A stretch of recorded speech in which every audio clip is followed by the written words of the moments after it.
Hey Disney heads, I'm Lindsay. And I'm Mike. And this is the Disney for Couples podcast. This is your hub of Disney parks information without having to wade through information about kids or families. Ew. This is a companion podcast to our website, disneyforcouples.com. So head over there if you want to learn more about having a magical Disney adult vacation. That sounds great. Hey, Linz. Yeah? Where are we? We're in Walt Disney World today. Yay. We're from New York, but we're on a vacation to Walt Disney World. We're a little more than halfway through, and we're staying at Bonnet Creek, which is our timeshare here. So, quick disclaimer, if you hear any background noise without the air conditioning on, the walls are extremely thin. Paper thin. Yeah, so you might hear a little bit in the background, but we'll do our best to work around it.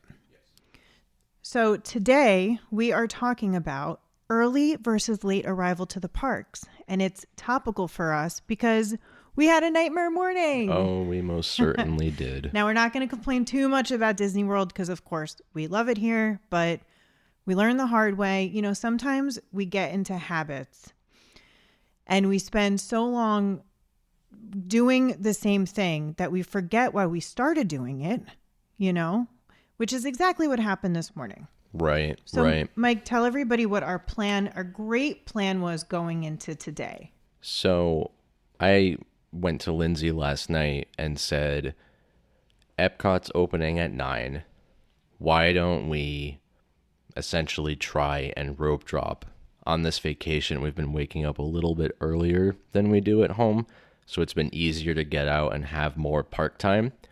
So that was my plan. I said, let's go in as close to 9 as possible, and we will have a time at Epcot for several hours, and then we planned on coming back to the hotel for a little bit, and then we actually were going to go play mini golf tonight at the Fantasia mini golf course over near Epcot Resorts, right? I think so. Yeah. I don't remember. Yeah. Right. And a big part of why we wanted to go early to try to get on Cosmic Rewind was Yes. because this was a vacation where we said we are not buying lightning lanes. Yes. We're not buying lightning lanes. We just started our annual pass. We dropped a ton of money on that because we don't live in state.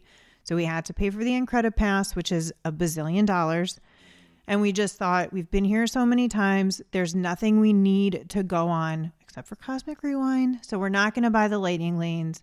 And halfway through our trip, when we realized how hard it was going to be to get on the standby line, because now there's a standby line and not a virtual queue, and how long the line was going to be, we wanted to buy the lightning lane single pass for Guardians, and it sold out because now you can pay for it a few days in advance. So you can't even get up that day or do it through the day. They're like completely booked for the rest of our trip. So the next best thing, because we also tried to go during the fireworks, that didn't work.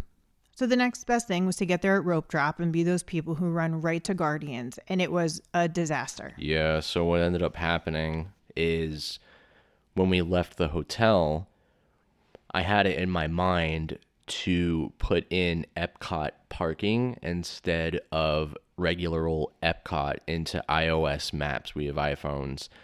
And I would strongly advise either getting a different app for navigation on Disney property or get familiar with road signs, because sometimes that iOS Maps app is on a different planet.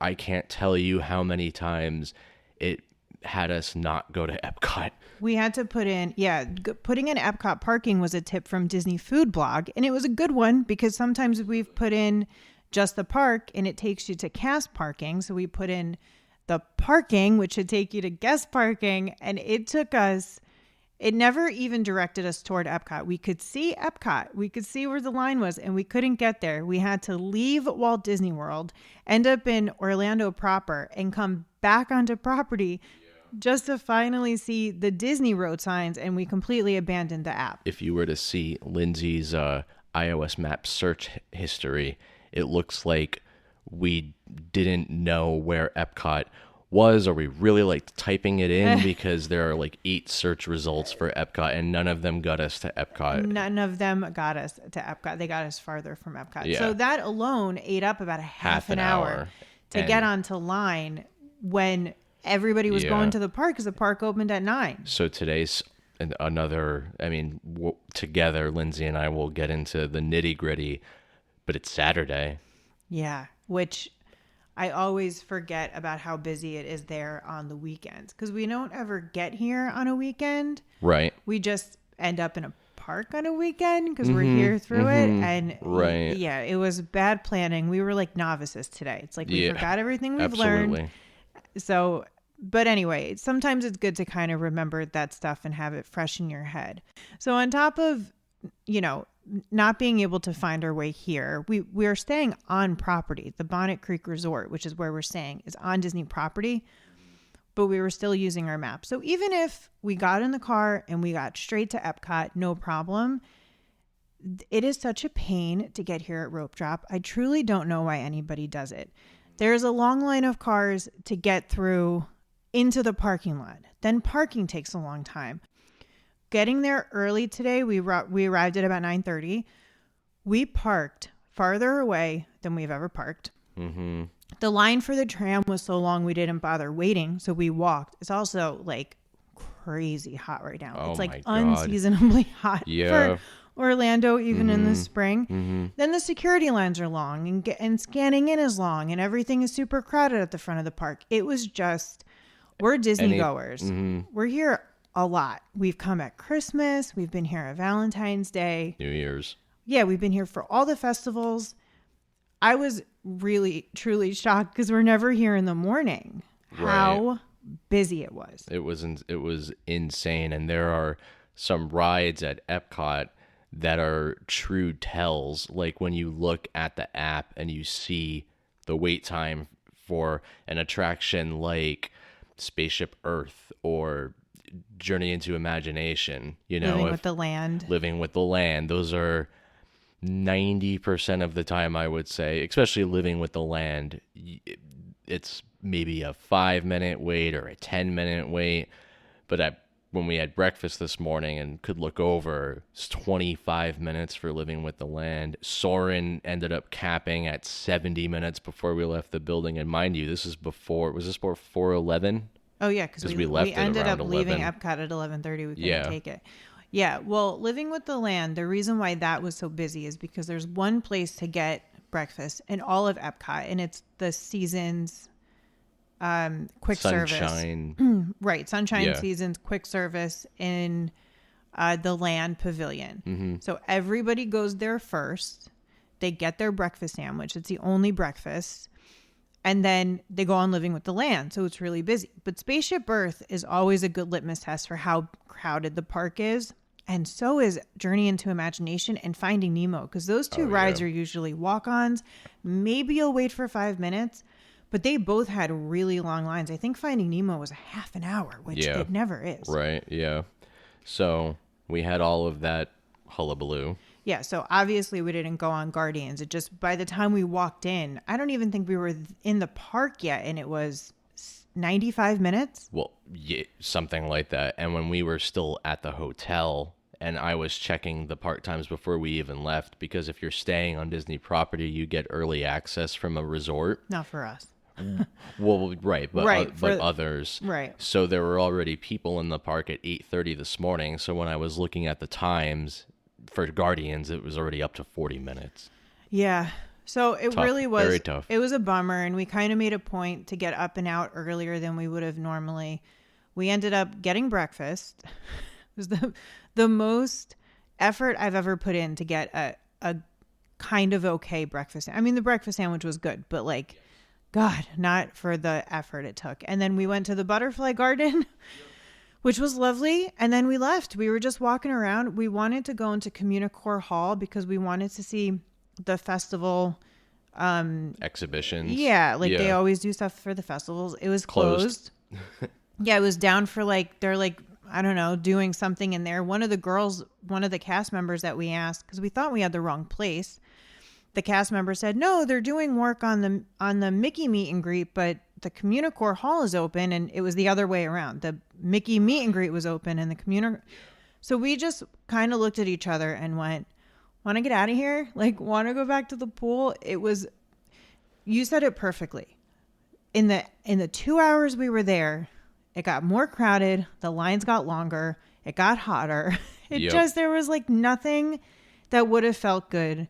Right. To do. Right. Yeah. So we decided to come on back to the hotel, and that's what we did. And we're going to go into a park tonight. That's kind of the way that we like doing our Disney trips, is going in the later part of the day. Yeah. So what we usually do, which has worked out beautifully for us for years, is we go to the park at around 1 or 2 in the afternoon at the earliest most days. Sometimes it's like 11 in the morning, but not usually. Usually it's not before noon. So we arrive between 1 and 2. Here are all the benefits. There's no line to get in, to get your car through the entry gate. Parking is usually pretty easy. If you go later in the day, like this trip, because it's so hot, we've been going at like 5 or 6 at night and staying until closing, and we get to pick our own spot. They don't even have people directing us where to go. Right. Yeah, the other night when we went to Magic Kingdom, we were able to get really close to the point where when we parked at TTC, it was nothing for us to walk. Yeah, yep. And then there's no line in security. There's no line to scan in. The front of the park isn't crowded usually, unless there's like something going on at the front, but it's just lovely. And by that point, by early afternoon, a lot of the people who got there in the first part of the day have either left or hopped or park hopped. Yep. So it's just a much better experience. I've noticed lower, shorter lines than in the morning. And of course, what's our secret for how we time going on the rides? It works beautifully at Magic Kingdom, and it also works pretty well at Hollywood Studios. The shows. Yep. So parades. Yeah. So we wait until there's a show at night, and that's when we run around and we go on all the rides that have a really long wait time normally. Like what? Like what have we been able to get on like that really fast? Space Mountain. Actually, Everest. And that even worked in Animal Kingdom. Yep. Even once or twice, Seven Dwarfs Mine Train. That always has a stupidly long wait. Rise of the Resistance we walked on during Fantasmic. Yep. What did we do last night? Oh, we got on Toy Story Mania with a 5-minute wait, which is usually one of the longest. Yes. That ride usually has one of the longest waits in Hollywood Studios because we went right at like 5 to 9, but it was still open. Right. Yeah. And and Fantasmic was going on, as was the, I think it's called World of Animation. The show at the Chinese theater. Mm-hmm. Yep. Haunted Mansion is always really easy to get on when there's not a parade, when there's the nighttime show. Tiana's Bayou we got on in about 20 minutes the other night. Yep. Yeah. So that's our trick. It works much better than going early. We had really good luck rope dropping at Disneyland. Yeah. But Disneyland has shorter waits. And it was also, I mean, it was a different time of year. And like you said, the waits there generally are a bit shorter. And, all of what we're saying is what works for us. Some families and couples are really going to want to be in the park first part of the day and get to spend as much time there as possible, regardless of crowd levels, regardless of heat. But Lindsay and I do not play like that. Yeah, by all means, if you like it. I mean, if you like it, if that's what you want to do, if that doesn't bother you, if you have a lightning lane and you can, if you have the lightning multi-pass or whatever it's called now and you can get on everything, do it. But don't do it because you think you have to. We get a lot done in 3 or 4 hours. We rarely leave a vacation and haven't done everything like once. Mm-hmm. So, don't be wooed by rope drop culture if it's just like kind of not for you. We've been really enjoying this trip, spending the day at the pool, getting ourselves together, going into the park close to sunset. It's really nice when we travel here during the fall and winter because sunset's earlier, so you get more time in the park without the sun. But even on this trip, if we get there an hour or two before sunset and we have a few hours in the park, you get a lot done more comfortably. Right. Yeah. I would say my final thought on all of this is if you think you may not want to be there at rope drop, you definitely do not want to be there at rope drop. Yeah. So that wraps that up.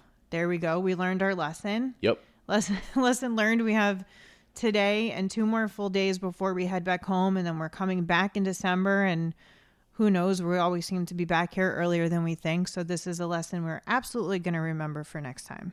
All right. Are we ready to do our Disney thing of the week? Oh, yes. Very creative name. Disney thing of the week. I'm a true Imagineer. I love it. My Disney thing of the week is the melon sparkling cocktail at Fake France in the World Showcase in Epcot at the Garden Festival Pavilion, which is like right at the front of the France section. Right. And it's cantaloupe and honeydew liqueur with sparkling wine. They serve it in a champagne glass. It's very chic. It's delicious. Totally worth the wait. That stand always has a long wait. Yes. And my Disney thing of the week is the AMC movie theater in Disney Springs. The other night, we went to see Final Destination Bloodlines. It was a wonderful time. And we went to a Dolby cinema screening. So with Dolby, I believe they show the films in Dolby Vision. So they're extra colorful. It's like an HDR format. And the audio is awesome. There's a very immersive sound system in the theater. The screen, I believe, is a bit bigger. And we've seen numerous movies at that theater on our Disney trips, and it's always great. And I even am kind of interested in going back to see another movie before we go home. I didn't know that. How exciting. Yeah, I love that movie theater. Yes. I love walking out and you're in Disney Springs. Right. And you're like right there. Yep. And it's very comfortable. They have all kinds of liquor. It's great. Yeah, it's good. Okay, so our next section is overrated, underrated. Ooh. And the topic is virtual queues. Now, really quick, I want to say Disney World does not have any virtual queues right now. They're all gone. Yeah, so this is our first time, I think, ever being here together that they don't have a virtual queue. Yes. And it has made me realize how underrated virtual queues are. What's your feeling? Completely underrated. I miss my Cosmic Rewind virtual queue wholeheartedly. I think that Disney should always have some kind of a virtual queue system going regardless of if there's a new ride or not. Yeah, it's a total bummer to not have it. I would gladly wake up at 7 a.m. to try to get on that virtual queue, then have to plan ahead or spend a ton of money on the Lightning Lane individual pass, or wait online. Or wait online for, not wait online for an hour. Wait online for like 95 minutes. That's just too much line. Yeah, I thought when the virtual queues went away, it was going to be the greatest thing in the world, and it's not turning out to be that way. Whenever I see those long lines, there's never a point where I want to go wait in one. Yeah, I super miss it. I really miss it. I kept checking, I thought I kept hoping I was wrong and that there really was a virtual queue. I just wasn't checking at the right time, and there's just not. Yeah, they're gone. All right. Would you rather, Disney edition? Would you rather? Do you want me to go first? You want me to ask you first? Do it. Okay. I'll repeat this if it's a little bit hard to follow. Sure. Okay? Sure. Would you rather ride Rock and Roller Coaster 2 times in a row without getting off? So you know how you slide in the end and there's always a part of me that's like, maybe they'll let us go through again. Okay. Would you rather ride Rock and Roller Coaster 2 times in a row without getting off, but you have to initially wait in line for an hour, or ride Tower of Terror once, but you walk right on? Well, this is a bit of a stumper. Yeah, how much are you willing? Mike is going to close his eyes. That's me. And picture both of them? Picture both of these heavenly scenarios. They're both pretty good. Yeah. Honestly. I think I would pick Rock and Roller Coaster. I would too. Yeah, I Yep. think that the payoff of getting a second ride after having waited a while to get on in the first place would be incredible. And my hot take is that ride is more fun than Tower of Terror. I love Tower of Terror so much, but as far as the thrill and the energy, Rock and Roller is my pick. Yeah, the juice is worth the squeeze when Yes. it comes to that. I like that phrase. Okay, so what's mine? Are you ready for yours? Mm-hmm. Okay. Here's my paper. Yours is, would you rather be able to use DVC lounges during non-peak periods, or would you rather get 2 free waters, so like one per person, at the start of each park day? Like nice water. I don't even know where the DVC lounges are. So you mean not peak as in they're not going to be busy? Whether they wouldn't be busy during the week, or maybe they're not, maybe every time of year is really busy at Disney, but whatever they would say is a non-peak period. So imagine being able, whether you have DVC or not, to go to that new like shooting range takeover gallery in Magic Kingdom where you can sit, relax, have a snack, have some water if they have any, and then go continue on with your park day. Or would you rather be outfitted with some extra water at the start of each park day? So 2 bottles of water just for me? No, one per. I have to share my water with you? I get 2 bottles and you get one? I would get one too. Okay. One more question. Yes. The DVC lounges, since we're not DVC members and I've Right. never been in a lounge, do you get free stuff? Do you get like free snacks and drinks? I believe so. See, I feel like I would go into a DVC lounge and be like, I'm bored. Let's leave. Well, that's when I wrote this question and was kind of thinking of it myself, not to like influence your choice or decision here, but I thought if they armed me with that extra water, that could get me through some more walking. I think now me would say the DVC lounge, and I think then me would say the water. So I'm going to say the water because I think I would walk into a DVC lounge and be like, I'm bored. Mm-hmm. I want to go. Mm-hmm. And that's it. Okay. That's my answer. I love it. All right. Well, that's it, guys. Head over to DisneyForCouples.com for more tips and date night ideas and connect with us on TikTok at DisneyForCouples.com. Also, if you're into waterproof vinyl stickers, downloadable Disney planning sheets, or other parks-inspired merch, visit our shop at magicalstickershop.com or Magical Sticker Store on Etsy. Please do. And remember to stay young at heart, just like Walt would want. Yes. So long. Bye.